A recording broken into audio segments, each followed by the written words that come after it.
मेरी माँ मेरे लिए हर दर्द को गले लगाती है। मेरी बहन मेरे खाने के लिए अपनी उंगलियां जलाती है। ये तो मेरी माँ की दुआ और मेरी बहन की राखी है जो मुझे हर गम से बचाती है। Today we will study about second lesson of poetry, class 12. The name of the lesson, The True Beauty, composed by Thomas Carew. True beauty means वास्तविक सुंदरता। यानी कहने का मतलब कि यहाँ पर पोएट ने जो है मनुष्य की वास्तविक सुंदरता और शारीरिक सुंदरता के बीच तुलना किया है और श्रेष्ठता जो है उसने जो है बताया है कि श्रेष्ठ कौन है। हाँ सॉरी, एक बार फिर से बताते हैं कि व्यक्ति यहाँ पर जो है पोएट ने व्यक्ति की आत्मिक सुंदरता और शारीरिक सुंदरता दोनों का कंपैरिजन किया है और उसमें श्रेष्ठता जो है उसने स्पिरिचुअल ब्यूटी को दिया है, यानी आत्मिक सुंदरता को दिया है। अब पोएट के बारे में पढ़ते हैं। कहता Thomas Carew one of the cavalier poet.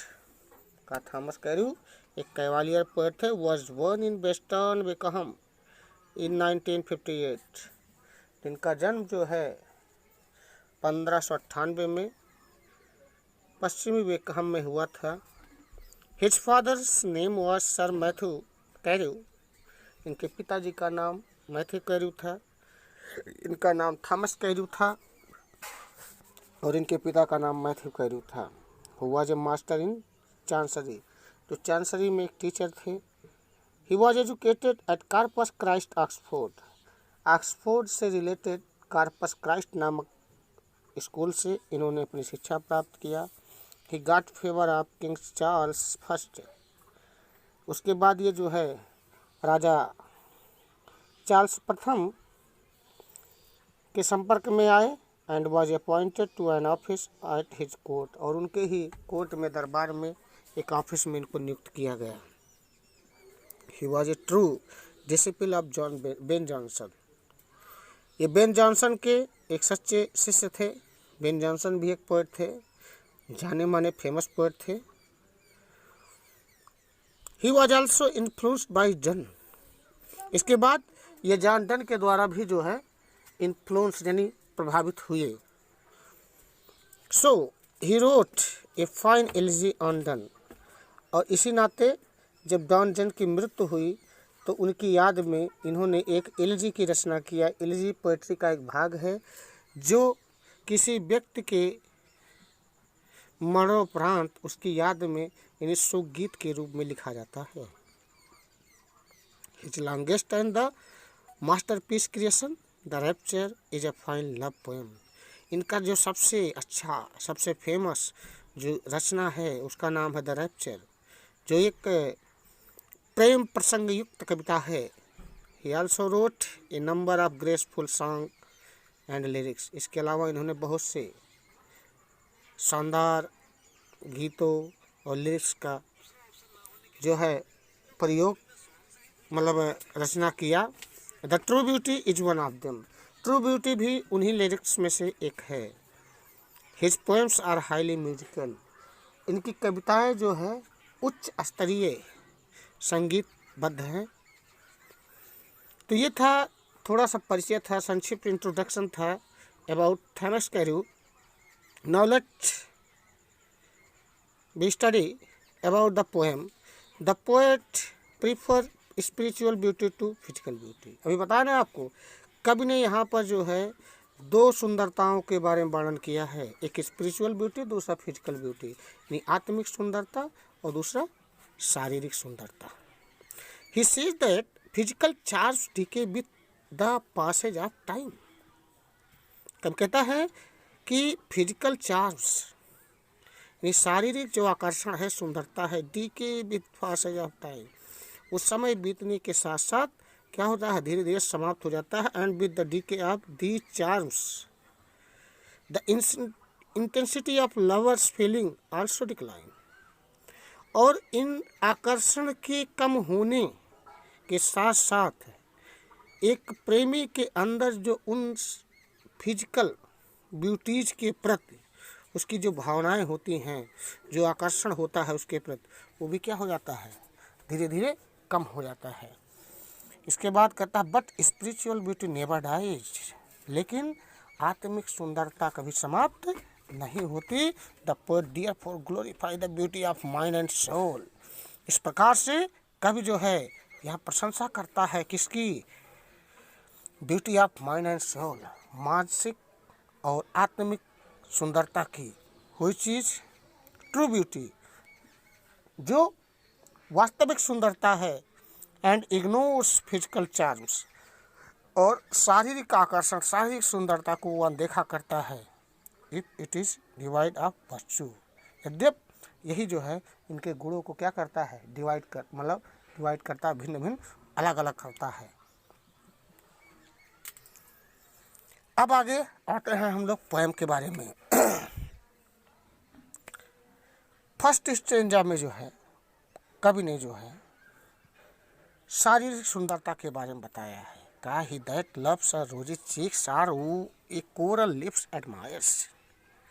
ही मतलब यहाँ पर्सन से रिलेटेड है।